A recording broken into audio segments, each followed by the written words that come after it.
شپ میں جب آپ سمجھتے ہیں کہ جی ایکول ایک لیول پہ آپ کے ریلیشن شپ ہونے چاہیے، تو اس میں اگر کسی سے آپ ایکسپیکٹ کرتے ہیں تو کیا بیگنگ ہوگی کہ اس کو اس طرح کرنا چاہیے تھا، اس کو اس ایکول مجھے ٹائم دینا چاہیے، رسپیکٹ دینا چاہیے، آپ دے رہے ہیں رسپیکٹ اس بندے کو لیکن وہ آپ کو نہیں دے رہا تو پھر تو یہ میں یہی پوچھنا تھا کہ وہ اگر میں ایکسپیکٹ کر رہا ہوں تو یہ میں بیگنگ کر رہا ہوں تو اس سے اچھا آپ نے یہ پوچھا ہے کہ اگر فرض کریں کہ کوئی آپ کا دوست ہے، کوئی آپ کا فیملی ریلیشن ہے، یا آپ کا اسپاؤس ہے فار ایگزامپل، یا کولیگ ہے، اور وہ آپ کو وہ نہیں دے رہا جو آپ اس سے ایکسپیکٹ کر رہے ہیں، اور میں اسے توقع کر رہا ہوں، تو یہ کیا وہ بیگنگ ایٹیچیوڈ ہے یا نہیں؟ یہ آپ نے پوچھا نا، یا میں اسے جتنی رسپیکٹ دے رہا ہوں وہ مجھے بدلے میں کیوں نہیں دیتا؟ اچھا اصل میں بات یہ ہے کہ ایک بات یاد رکھنی چاہیے کہ ہم جتنے بھی جڑے ہوئے ہوں نا رشتوں میں، ہم اصل میں ہیں اکیلے ہی. یہ جو ہمارے بچے بھی ہمارے ساتھ ہیں نا، اور ہمارے اسپاؤس بھی ہمارے ساتھ ہیں، اصل میں ہم اکیلے ہی ہیں. وہ اس لیے اکیلے ہیں کہ جو آپ ہے نا، آپ کو کوئی 100% نہیں سمجھ سکتا. جاوید اقبال کو 100% سمجھنے کے لیے کم از کم اسے جاوید اقبال ہونا پڑے گا، چونکہ کوئی اور جاوید اقبال ہو نہیں سکتا. ہر انسان اللہ تعالیٰ نے یونیک بنایا ہوا ہے، بالکل یونیک بنایا ہوا ہے. اس لیے جو آپ ہے نا، دوسرا اس سے بالکل مختلف ہے. جو اچھائی کا، محبت کا، پیار کا، نفرت کا، رسپیکٹ کا پیراڈائم آپ کا ہے نا، جس کو آپ سمجھ رہے ہیں، وہ کسی اور دوسرے کا ہو ہی نہیں سکتا. اس کا بالکل ڈیفرنٹ ہوگا. اچھا اب جب ہم کسی کے ساتھ کوئی بھلائی کر رہے ہوتے ہیں، کسی کے ساتھ نیکی کر رہے ہوتے ہیں، اس کے ساتھ ایک توقع بن جاتی ہے کہ وہ بھی آگے سے کرے، لیکن پرابلم یہ ہے کہ اس پر آپ کا کنٹرول نہیں ہوتا. اگر آپ نے اس سے توقع رکھی اور آپ کی توقع پوری نہیں ہوئی، اس کا یہ مطلب تو بہت تھوڑے زمن میں بنتا ہے کہ وہ بندہ خراب ہے.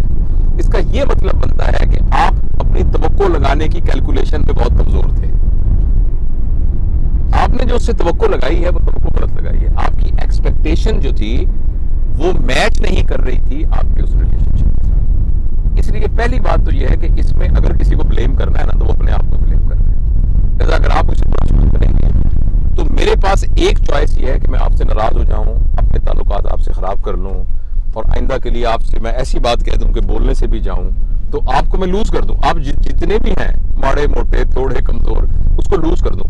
دوسرا یہ کہ میں اپنے اندر دیکھ کر جھانکوں کہ مجھ سے کہاں غلطی ہوئی ہے. میں آپ کو ایک چھوٹی سی مثال دیتا ہوں پرسنل لائف کے اندر. ایک دفعہ ایسا ہوا کہ میرے ایک عزیز تھے، وہ ان کے سارے رشتہ دار انگلینڈ میں رہتے تھے، وہ بزرگ بہاولپور میں اکیلے رہتے تھے، نانا جی. وہ بیچارے فوت ہو گئے، تو ان کا سارا تجہیز و تکفین ہم سب نے کیا. ان کے بچے بعد میں آئے. جب وہ بعد میں آئے تو ہم بڑے شکر گزار ہوئے کہ دیکھو ہم تو اپنے بابا کی خدمت نہیں کر سکے، آپ نے سب کچھ کیا. تو ان کے اکاؤنٹ میں کچھ پیسے تھے، تو انہوں نے کہا کہ یہ نا، ہم نے یہ پیسوں کے ہم حقدار نہیں ہیں، تو یہ پیسے آپ لے لیں، آپ ان کے بچوں. میں نے کہا میں بھی کس طرح حقدار نہیں ہوں. کہیں گے پھر ہم آپ کو اتھارٹی دیتے ہیں، آپ ان سے لے کے خدا کے راستے میں خرچ کر دیجیے گا. وہ اتھارٹی دے کے مجھے چلے گئے. اب جب وہ اکاؤنٹ سے آئے پیسے، تو تھے کوئی تقریباً 1 لاکھ 1.25 لاکھ روپے. تو مجھے بینک والوں نے کہا کہ آپ اپنے اکاؤنٹ کا ایک ویریفیکیشن سرٹیفکیٹ دیں، کسی کا بھی جو بیسٹ بینک اکاؤنٹ ہو وہ سائن کر دے کہ یہ اکاؤنٹ آپ کا ہی ہے. تو میں آیا تو میرے کلیگ کا دفتر تھا، تو میں ساتھ گیا. میں نے کہا سر السلام علیکم، یہ جو ہے ایک میرے نانا تھے، وہ بزرگ وہ چلے گئے تھے، تو یہ آپ ذرا سائن کر دیں.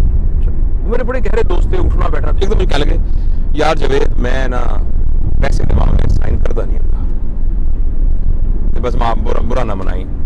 اچھا I was very upset. میں نے کہا یار اب تو میں کوئی بےایمانی کیا کروں گا، اور دوسری بات ہے اگر میں فرض کریں 1 لاکھ روپے لے کے بھاگ بھی رہا ہوں، تو میرے ان کے اتنا ساتھ گہرے تعلقات ہیں میرے اعتبار، تو میں ایک دم نا دکھی ہوا. مگر اتنے میں نا مجھے کسی بڑے کی بات یاد آ گئی. میں نے اگلا فکرہ یہ کہا، میں نے کہا سر بڑا عرصہ ہوا ہے ہم کٹھے کبھی کافی پینے نہیں چلے، آئے ذرا کافی تو پی کے. انہوں نے ایسے دیکھا. میں نے کہا ہاں. میں نے کہا چلے سر کافی پیتے ہیں. As if nothing has happened. میں نے دل میں یہ سوچا کہ یار اس بندے کے ساتھ میرا 30 سال کا ریلیشن شپ ہے، اس نے یہاں سائن نہیں کیے، اس پر میں اپنا 30 سال کا ریلیشن شپ اسے ضائع کر دوں. اتنی جو میں نے انویسٹمنٹ کی ہوئی ہے اس کے اوپر، محبت، پیار، تعلق. یہ ایک آسپیکٹ ہے جس سے مجھے سمجھ میں آ گیا کہ آئندہ کبھی پیسے کے معاملے میں ان سے ایکسپیکٹیشن نہیں رکھنی. تو that's a lesson which I have learned. تو یہ پارٹ ان کی فیسٹ کا میری زندگی سے نکل گیا. آئندہ میں نے کبھی پیسے کی ان سے ڈیل نہیں کرنی. Otherwise he is my friend, why should I be losing it. تو اس لیے جب بھی کوئی آپ کی توقع میں پورا نہ اترے، میرا تو خیال یہ ہے کہ آپ اپنے ریلیشن شپ کی ڈیپتھ کو آئیڈینٹیفائی کریں. ہو سکتا ہے وہ واقعی اس قابل نہ ہو. شیخ سعدی کی بھی ایک حکایت ہے بڑی انٹرسٹنگ، آپ انجوائے کریں گے اس بات کو. کہ ایک آدمی تھا، اس کے پاس ایک دوست آیا، اور اس کے دوست نے آ کے اس کو کہا کہ جی میں بہت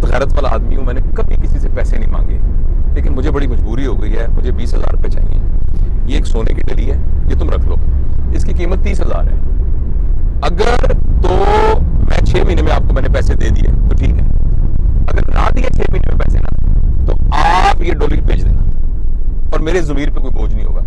اس نے کہا کوئی بات نہیں، اس نے وہ ڈلی لی، اس کو رکھا، پھر اس کو خیال آیا کہ اگر اس کو میں نے استعمال کے رکھا تو میری بیوی کی نظر پڑ گئی نا، تو عورتیں ذرا سونے کے معاملے میں ویک ہوتی ہیں، اس نے اس کو ایک شاپر میں ڈالا، پھر اس کو پھر خیال آیا ایک شاپر دیکھ نہ لے، ایک لفافے میں ڈالا، پھر اس کو پھر خیال ایک چمڑے کے تھیلے میں ڈالا، پھر الماری میں رکھ دیا۔ اچھا اب ہر 15 دن کے بعد آئے، تھیلا کھولے، چمڑا کھولے، دیکھے، جب 5 مہینے ہوئے تو اسے خیال آیا کہ اللہ کرے وہ نہ ہی آئے، اور واقعی وہ 6 مہینے بعد نہیں آیا، تو اس نے 1 مہینہ اور صبر کیا، 7ویں مہینے اس کو خیال آیا کہ 20,000 دیے تھے تو 30,000 مل جائیں گے، تو وہ ڈری لے کے سنارے کے پاس گیا، تو اس نے کہا یار دیکھو یار یہ کچھ عرصہ پہلے 20,000 کی تھی، اب سونا مہنگا ہو گیا، کتنے کی ہوگی؟ اس نے دیکھ کے کہا حاجی صاحب آپ مذاق کرتے ہیں، یہ تو پیتل ہے۔ اس نے کہا کیا؟ دوسری دکان پہ گیا، اس نے کہا یہ تو پیتل ہے، وہ آپ سیٹ ہوا۔ جب گھر آیا تو اس کی عادت بنی ہوئی تھی کہ اسی طرح اس نے تھیلے میں ڈالا، چمڑے میں ڈالا، اچانک اس کو ایک خیال آیا، اس نے کہا اس کو چمڑے میں کیوں ڈال رہا ہوں، یہ تو پیتل ہے، تو اس نے اٹھا کے سائڈ پہ رکھ دیا۔